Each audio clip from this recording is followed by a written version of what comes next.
Assalamualaikum warahmatullahi wabarakatuh. Kami dari kelompok 9. Nama saya Rezali Arya Saputra, NPM 22 1412. Dan saya Firsan Sahdana Laiman dengan NPM 221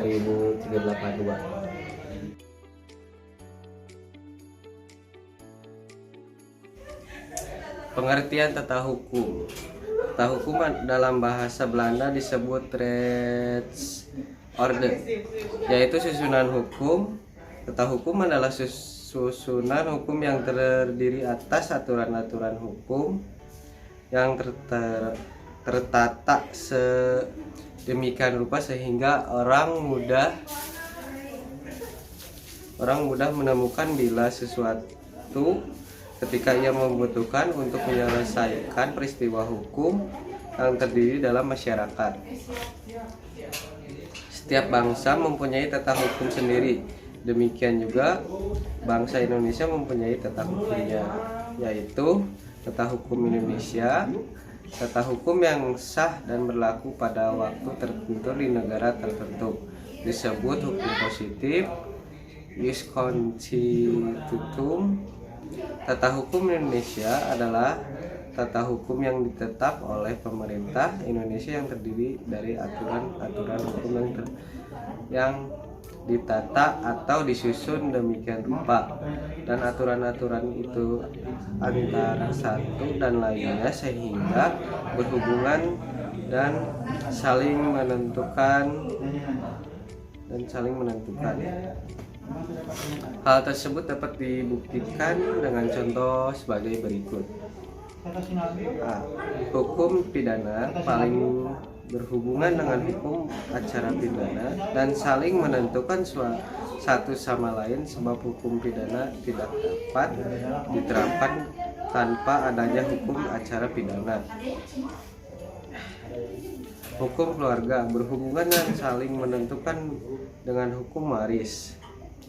Sejarah tata hukum Indonesia. Sejarah dalam bahasa asing, misalnya bahasa Inggris, adalah history. Asal kata yaitu historia, dari bahasa Yunani yang artinya adalah hasil penelitian. Bahasa Latinnya adalah historis. Sejarah adalah suatu cerita dari kejadian masa lalu yang dikenal dengan sebutan legenda, kisah, hikayat, dan sebagian dengan kebenaran belum tentu tanpa bukti sebagai hasil suatu penelitian. Menurut Swerjono Soekanto, sejarah adalah pencatat yang bersifat deskriptif dan interpretatif mengenai kejadian-kejadian yang dialami oleh manusia pada masa lampau yang ada hubungan dengan masa kini. Sejarah tata hukum Indonesia terdiri sebelum tanggal 17 Agustus 1945 dan sesudah tanggal 17 Agustus 1945. Sebelum tanggal 17 Agustus 1945 terdiri dari masa Verein Oost-Indische Champion (VOC), masa Besluiten Registry, masa Regering, masa Indestaatregeling, masa Jepang Asamuseirei.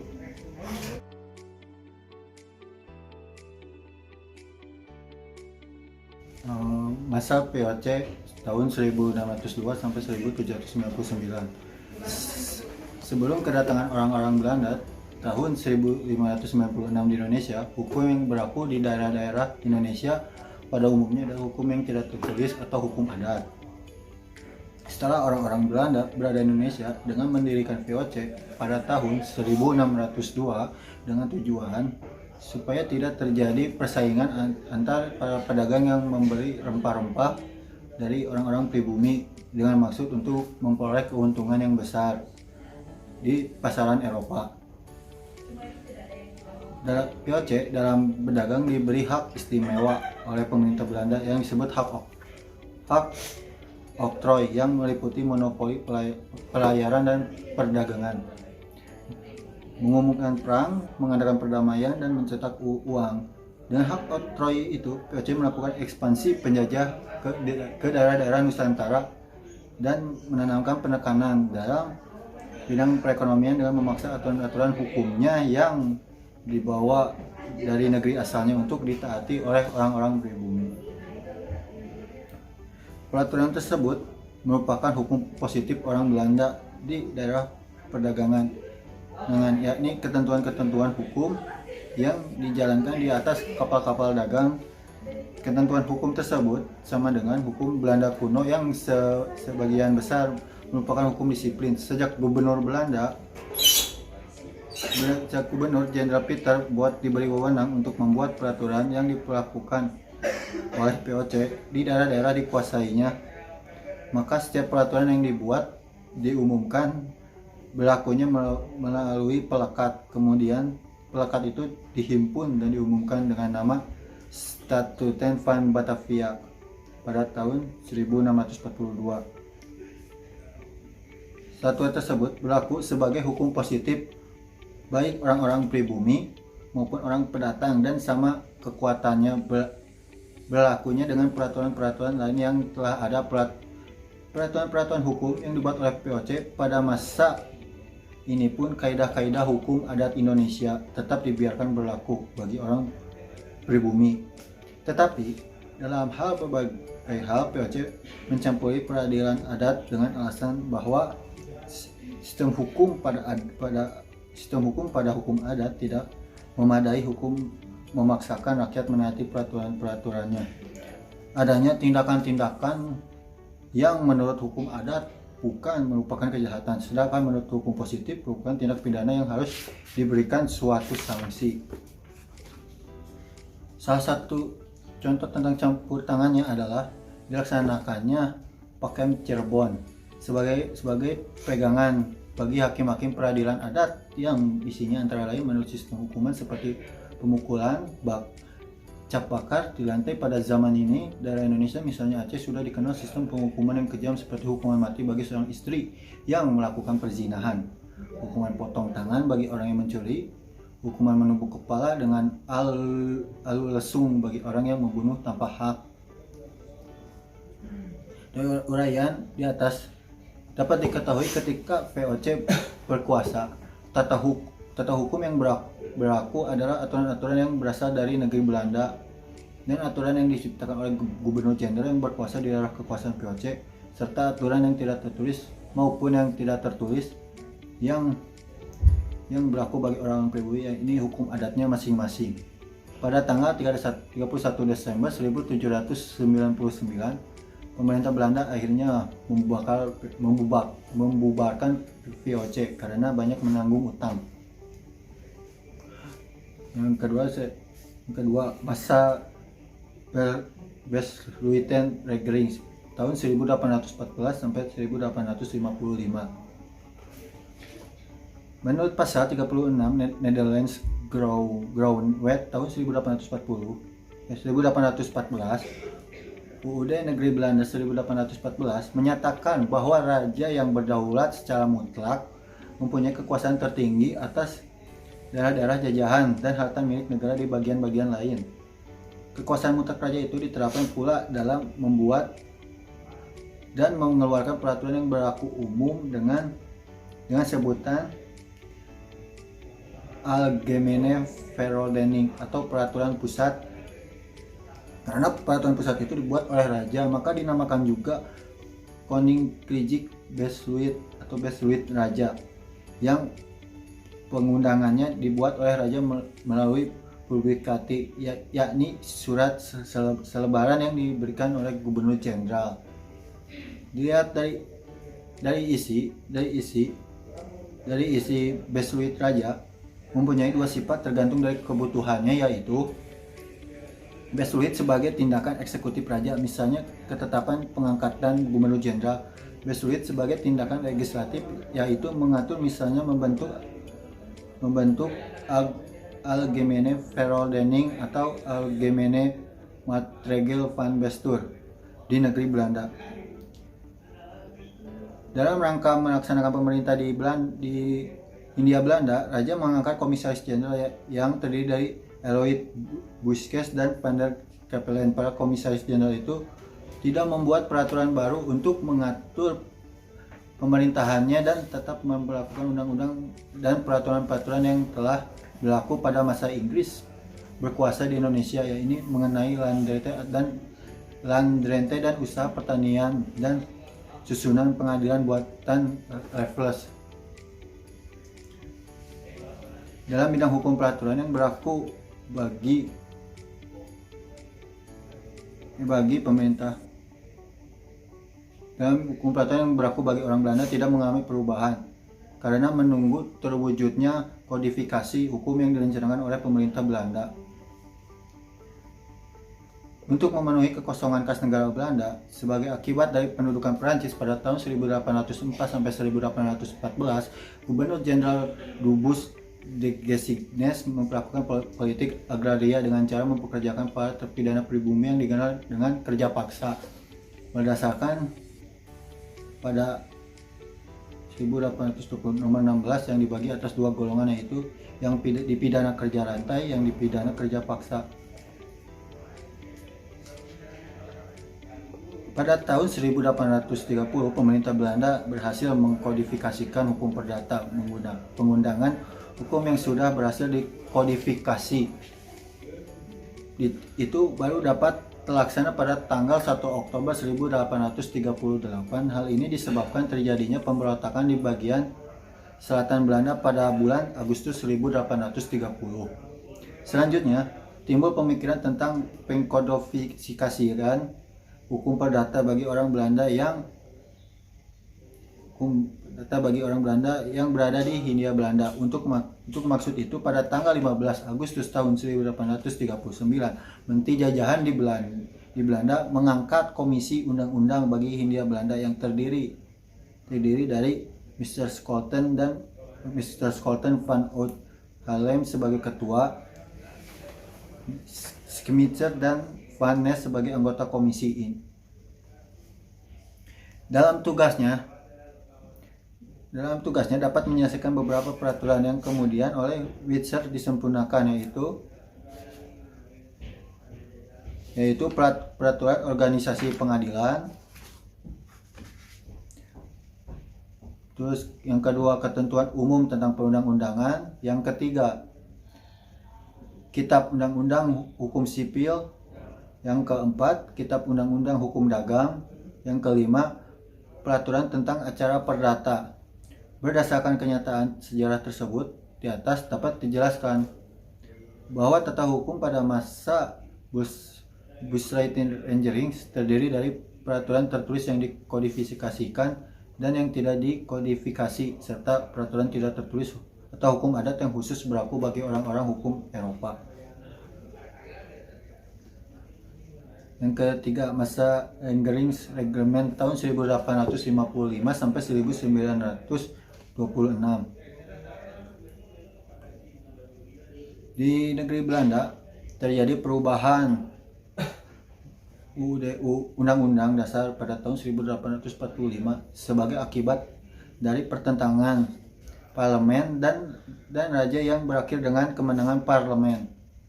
Dalam bidang mengelola kehidupan bernegara, adanya perubahan undang-undang itu mengakibatkan juga terjadinya perubahan terhadap pemerintahan dan perundang-undangan jajahan Belanda di Indonesia.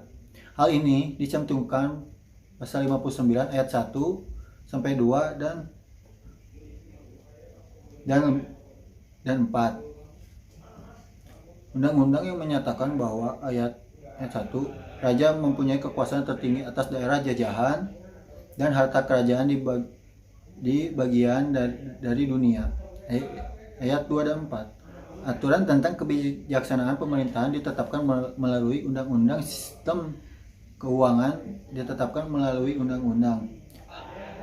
Hal-hal lain yang menyangkut mengenai daerah-daerah jajahan dan harta, kalau diperlukan, akan diatur melalui undang-undang. Menurut ketentuan pasal 59 ayat 1, 2, dan 4 tersebut di atas, maka kekuasaan raja terhadap daerah jajahan menjadi berkurang. Peraturan yang menata daerah jajahan tidak semata-mata daerah jajahan ditetapkan oleh raja dengan Koninkrijk Besluitnya, tetapi diterapkan bersama oleh raja dengan parlemen, sehingga sistem pemerintahannya berubah dari monarki konstitusional menjadi monarki parlementer. Peraturan dasar yang dibuat bersama oleh raja dengan parlementer.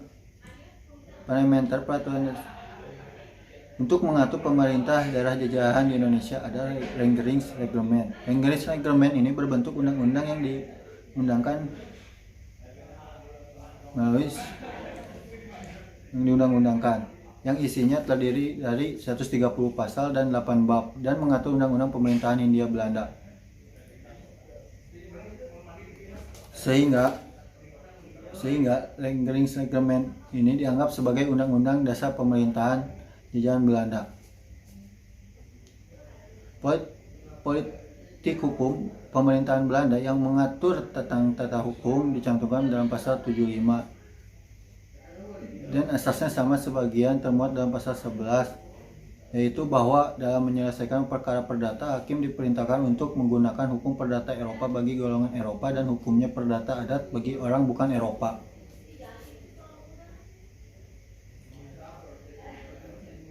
Pada masanya berlaku Regeringsreglement telah berhasil diundang-undangkan kitab-kitab hukum, yaitu kitab yang ke-1, Kitab Hukum Pidana untuk golongan Eropa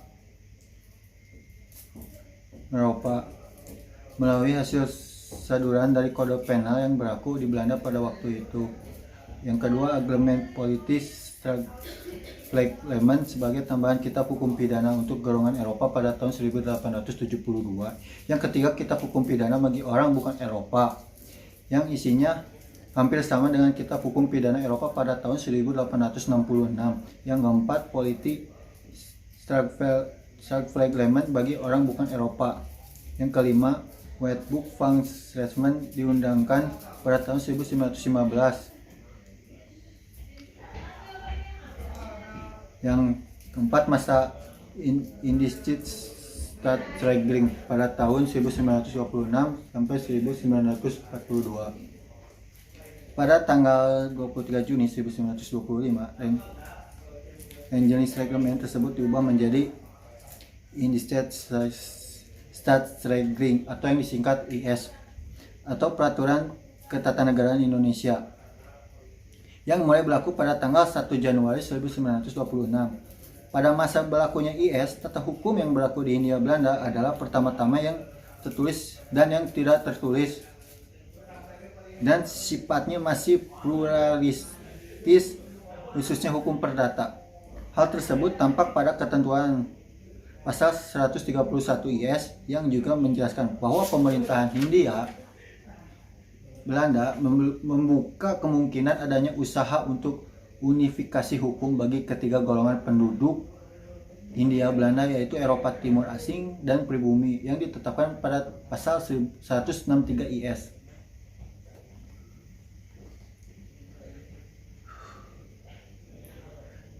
Tujuan pembagian golongan penduduk sebenarnya adalah untuk menentukan sistem-sistem hukum yang berlaku bagi masing-masing golongan, yaitu yang ke-1, golongan Eropa.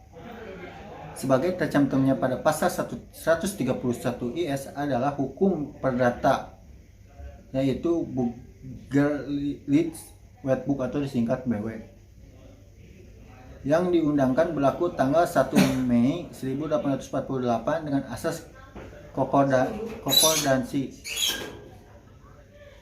Yang kedua, bagi golongan pribumi, Bumi Putra, hukum perdata adat bentuk tidak tertulis, tetapi dengan adanya pasal 131 ayat 6 IS, kedudukannya berlaku hukum perdata adat. Perdata itu tidak mutlak dan dapat diganti dengan ordonansi jika dikehendaki oleh pemerintah Hindia Belanda. Kemudian demikian telah dibuktikan dengan dikeluarkannya berbagai ordonansi yang diberlakukan untuk semua golongan.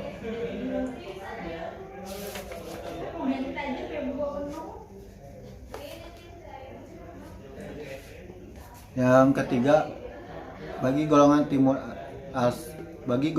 asing berlakulah hukum perdata, hukum pidana adat mereka menurut ketentuan pasal 11 AB.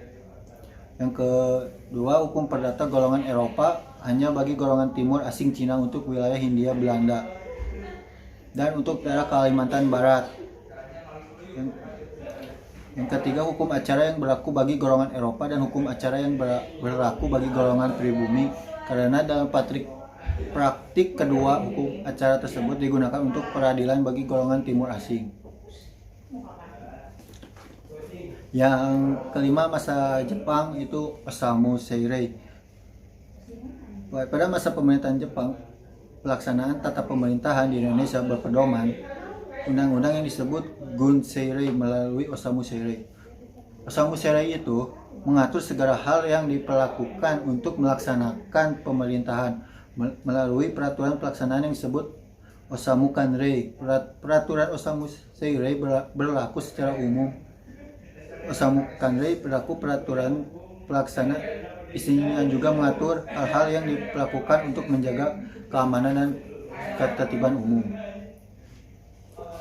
Dalam bidang hukum pemerintahan tentara Jepang melalui Osamu Seirei nomor 1 tahun 1942 pada pasal 3 menyebutkan semua badan pemerintahan dan kekuasaannya, hukum dan undang-undang dari pemerintahan yang dahulu tetap diakui sah buat sementara waktu asal saja tidak bertentangan dengan peraturan pemerintahan militer.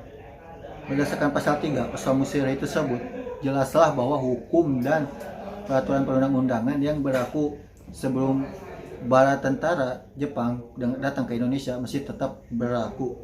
Dengan demikian, pasal 131 IS sebagai pasal politik hukum dan pembagian golongan penghuni Indonesia menurut pasal 163 IS masih tetap berlaku. Untuk golongan Eropa Timur asing Cina dan Indonesia Timur asing bukan Cina yang tidak tunduk secara sukarela kepada hukum perdata Eropa tetap berlaku baginya Bugeligik Wetboek dan Wetboek van Kophandel secara aturan-aturan hukum perdata Eropa yang dikodifikasikan. Sedangkan bagian golongan Indonesia dan golongan timur asing bukan Cina yang tidak tunduk secara sukarela kepada hukum perdata Eropa tetap berlaku aturan-aturan hukum perdata adatnya. Selanjutnya, pemerintahan bala tentara Jepang juga mengeluarkan Gun Seirei nomor istimewa 1000 pada tahun 1942. Osamu Seirei nomor 25 tahun 1944 membuat aturan-aturan pidana yang umum dan aturan-aturan pidana yang khusus sebagai pelengkap peraturan yang telah ada sebelumnya. Sedangkan Gun Seirei nomor 14 tahun 1942 mengatur susunan lembaga peradilan yang terdiri dari yang ke-1 pengadilan negeri, yang kedua hakim kepolisian, yang ketiga pengadilan kabupaten, yang keempat pengadilan kewedanan, yang kelima mahkamah Islam tinggi, yang keenam rapat agama, yang ketujuh kejaksaan pengadilan negeri. Adapun wewenang Raad van Justice dialihkan kepada Tiho Hoin dan Hoogrechtshof tidak disebut-sebut dalam undang-undang itu. Semua aturan hukum dan proses peradilan selama zaman penjajahan Jepang berlaku sampai Indonesia merdeka. Masa Orde Lama. Orde Lama tahun 1950 sampai 1959 adalah era di mana Presiden Soekarno memerintah menggunakan Konstitusi Undang-Undang Dasar Sementara Republik 4 Teku Muhammad di dalam majalah Prisma No. 6 tahun ke-2 Desember 1973. Hal 4 Indonesia 1950. Periode ini berlangsung mulai dari 17 Agustus 1950 sampai 6 Juli 1999 sebelum Republik Indonesia Serikat dinyatakan bubar. Pada saat itu terjadi demo besar-besaran menuntut pembuatan suatu negara kesatuan. Maka melalui perjanjian antara 3 negara bagian, negara Republik Indonesia, negara Indonesia Timur, dan negara Sumatera Timur, dihasilkan perjanjian pembentukan negara kesatuan pada tanggal 17 Agustus 1950 sejak 17 Agustus 1950. Negara Indonesia diperintahkan dengan menggunakan Undang-Undang Dasar Sementara Republik Indonesia 1950 yang menganut sistem kabinet parlementer. Pada waktu itu konstitusi di daerah tugas membuat Undang-Undang Dasar yang baru sesuai amanat UUDS, Undang-Undang Dasar 1950. Namun sampai tahun 1959 Madani belum juga bisa membuat konstitusi baru. Maka Presiden Soekarno menyampaikan konsepsi tentang demokrasi terpimpin pada DPR hasil pemilu yang berisi ide untuk kembali pada Undang-Undang Dasar 1945. Akhirnya Soekarno mengeluarkan Dekret 5 Juli 1959 yang membubarkan konstitusi pada masa itu. Terjadi banyak pergantian kabinet diakibatkan situasi politik yang tidak stabil. Tercatat ada 7 kabinet pada masa ini, yaitu Kabinet Nasir, Kabinet Sukiman Suwirjo, Kabinet Wilopo, Kabinet Ali Sastromijojo, Kabinet Burhanuddin Harahap, Kabinet Ali Sastromijojo II, dan Kabinet Juanda pada zaman Orde Lama ini.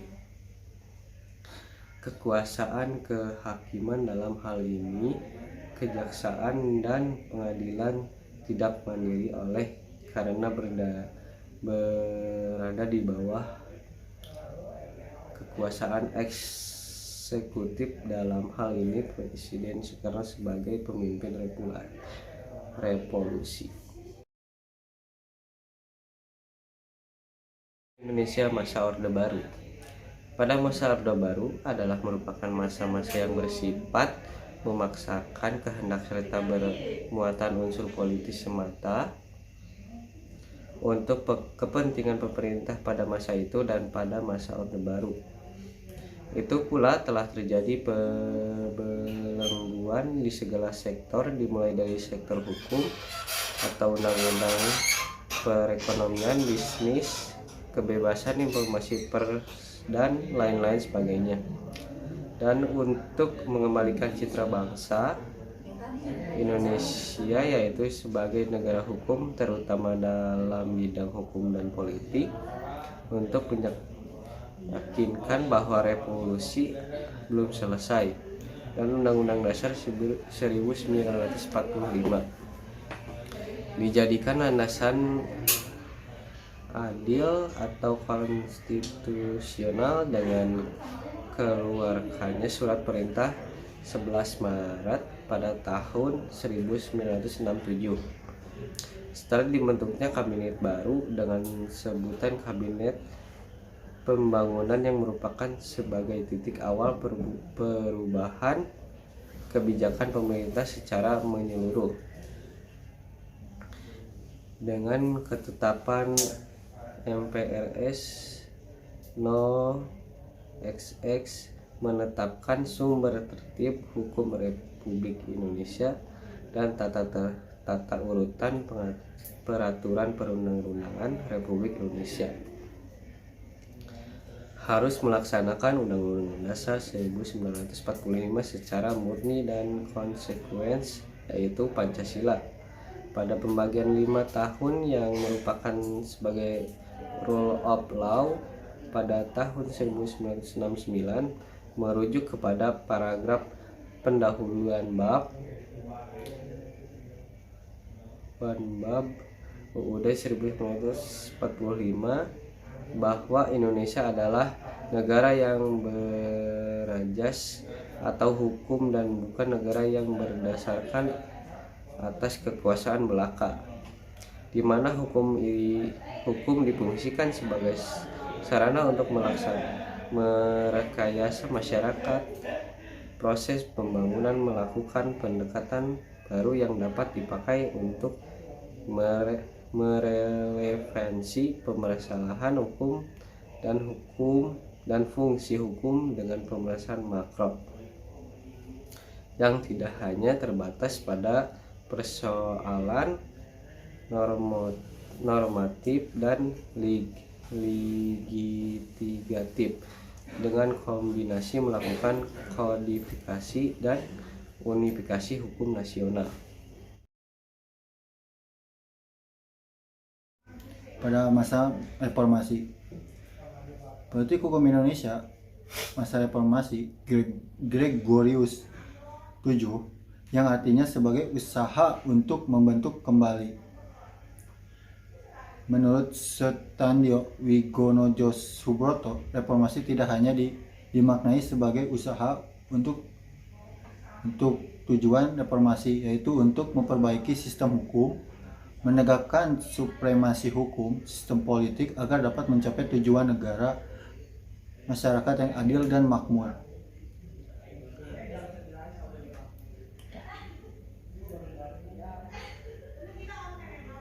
Reformasi ini diperlukan karena yang ke-1, Orde Baru telah membangun sistem politik monopoli dan mempertahankan status quo yang otoriter, membangun ekonomi klientelisme, ekonomi pemerintahan dan swasta. Indonesia dimulai pada pertengahan 1998, tepatnya saat Presiden Soeharto mengundurkan diri pada 21 Mei 1998 dan digantikan oleh wakilnya, yaitu Profesor B.J. Habibie.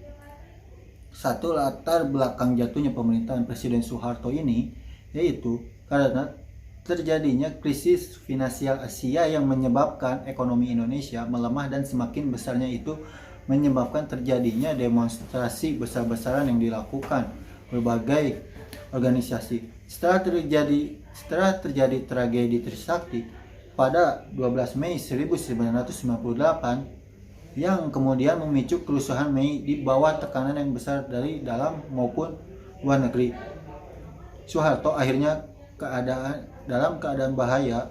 Namun urung dilakukan karena besarnya tekanan politik dan kejadian tragedi Semanggi II yang menewaskan mahasiswa UI yaitu Yunhap pada pemilu tahun umum secara langsung untuk pertama kalinya dilakukan, dan yang terpilih ialah Presiden Susilo Bambang Yudhoyono yang kemudian juga terpilih untuk kedua kalinya. Hukum yang terjadi pada masa ini juga tidak terlalu memuaskan, menggantikan utusan daerah dan utusan golongan.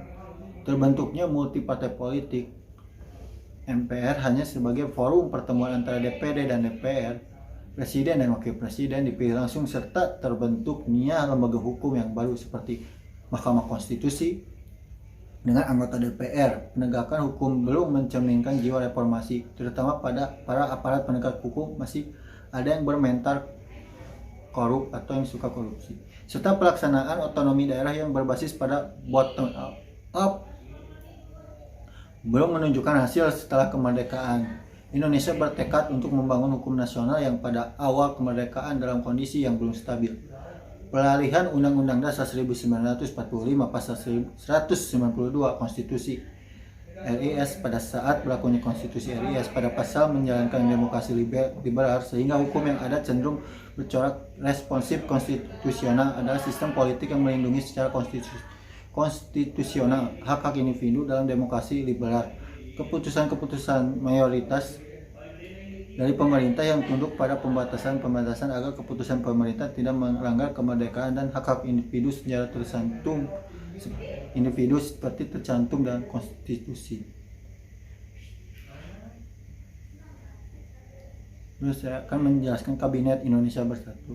Kabinet Indonesia Bersatu merupakan kabinet pemerintahan yang dibentuk di bawah kepresidenan Susilo Bambang Yudhoyono dan wakil presidennya yaitu Yusuf Kala. Kabinet Indonesia Bersatu memiliki dua periode, yaitu Kabinet Indonesia Bersatu 1 dan Kabinet Indonesia Bersatu 2. Presiden Susilo Bambang Yudhoyono dan wakil presidennya Yusuf Kala terpilih selama 2 periode sebagai pemimpin Indonesia tahun 2009 sampai 2014. Proses penyusunan sewaktu SBY kembali menjabat sebagai Presiden Republik Indonesia, ia kembali memanggil para calon kabinet ke kediamannya di Cikeas. Pemanggilan ini guna melakukan uji kepatutan dan kelayakan serta penandatanganan fakta integritas dan kontrak politik. Sebagai tambahannya, pada masa penyusunan Kabinet Indonesia Bersatu 2 diberlakukan tes kesehatan sebagai salah satu syarat yang harus dipenuhi oleh para calon. Seluruh calon yang dipanggil dan telah melakukan tes kesehatan akhirnya diangkat menjadi anggota kabinet. Kabinet Indonesia Bersatu 1 dan Kabinet Indonesia Bersatu 2 dibentuk semasa kepemimpinan SBY dan wakil presidennya Yusuf Kala setelah memenangkan pemilu di tahun 2004. Kabinet ini dibentuk pada 21 Oktober 2004 dan masa baktinya berakhir pada 20 Oktober 2009. Sebelumnya kembali dilanjutkan Kabinet Indonesia Bersatu 2 masih dipimpin oleh Presiden SBY dan wakilnya Yusuf Kala. Kabinet ini bertugas sejak 22 Oktober 2009 sampai 20 Oktober 2014.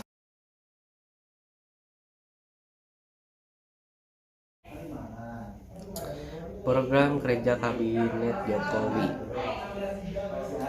Setelah menggelar sidang Kabinet Perdana pada hari Senin tanggal 29 bulan 10 tahun 2014, Presiden Jokowi kembali mengingatkan para menteri soal program prioritas pemerintahan. Dalam rapat usai sidang Kabinet Perdana, Presiden Joko Widodo juga tampak memberikan arahan serius terkait fokus program kerja yang perlu diperhatikan oleh para menteri di kabinetnya. Menteri Komunikasi dan Informasi Rudiantara menyatakan bahwa fokus pembangunan pada material, pangan, dan energi akan mendapatkan porsi perhatian besar dalam program kerja Kabinet Jokowi 2014. Tak hanya fokus di 3 aspek itu saja, program kerja Jokowi juga akan menargetkan peningkatan infrastruktur yang dimulai dari pembangunan sejumlah pelabuhan hingga penyediaan listrik sebesar 25.000 megawatt. Soal dana pembangunan infrastruktur listrik 25.000 megawatt yang ada dalam program kerja Jokowi, Menteri Komunikasi dan Informatika juga menyatakan bahwa anggaran tersebut telah dipersiapkan oleh Kementerian SDM dan PLN. Tak hanya itu, kementerian terkait juga telah menghitung jumlah batu bara dan gas yang dibutuhkan untuk menghasilkan tenaga besar 25.000 megawatt. Kunci kelancaran pada pembangunan infrastruktur dalam program kerja Kabinet Jokowi ini terletak pada perizinan. Oleh karena itu, Presiden Joko Widodo memerintahkan agar birokrasi yang menyulitkan dan menghambatkan proses pembangunan infrastruktur sebagai dipangkas. Selain itu, dalam sidang Kabinet Perdana tersebut, Presiden juga tampak berusaha menyatukan visi dan materi-materinya. Menurut Presiden, tugas kementerian adalah menjalankan visi misi Presiden sehingga tidak ada istilah visi misi kementerian, tapi yang ada adalah program operasional kementerian. Selain itu, Menteri Sekretaris Negara Pratikno yang juga sekaligus Rektor UGM menambahkan bahwa dalam program kerja Kabinet Jokowi ini Presiden ingin agar duplikasi anggaran lintas kementerian dihilangkan karena hal ini dianggap sebagai bagian dari komitmen Kabinet Kerja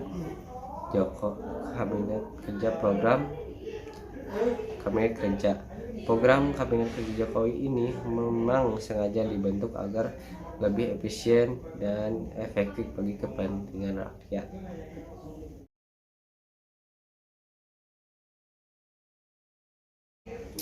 Kabinet Indonesia Maju adalah kabinet pemerintahan yang dipimpin oleh Presiden Joko Widodo dan Wakil Presiden Ma'ruf Amin. Kabinet ini terdiri atas 4 menteri, koordinator, dan 30 menteri bidang yang diumumkan pada 23 Oktober 2019 dan dilantik berdasarkan surat keputusan Presiden Republik Indonesia nomor 113 atau P tahun 2019 tentang pembentukan Kementerian Negara dan pengangkatan Menteri Negara Kabinet Indonesia Maju periode tahun 2019 sampai 2004. Pada tanggal 23 Desember tahun 2020, Presiden Jokowi dan Wakil Presiden Ma'ruf Amin melakukan penggantian sejumlah menteri dengan memperkenalkan 6 figur baru dalam kabinet berdasarkan pada keputusan Presiden Republik Indonesia nomor 133 atau P tahun 2020 tentang pengisian dan penggantian beberapa menteri negara Kabinet Indonesia Maju periode tahun 2019 sampai 2024. Selanjutnya pada tanggal 28 April 2021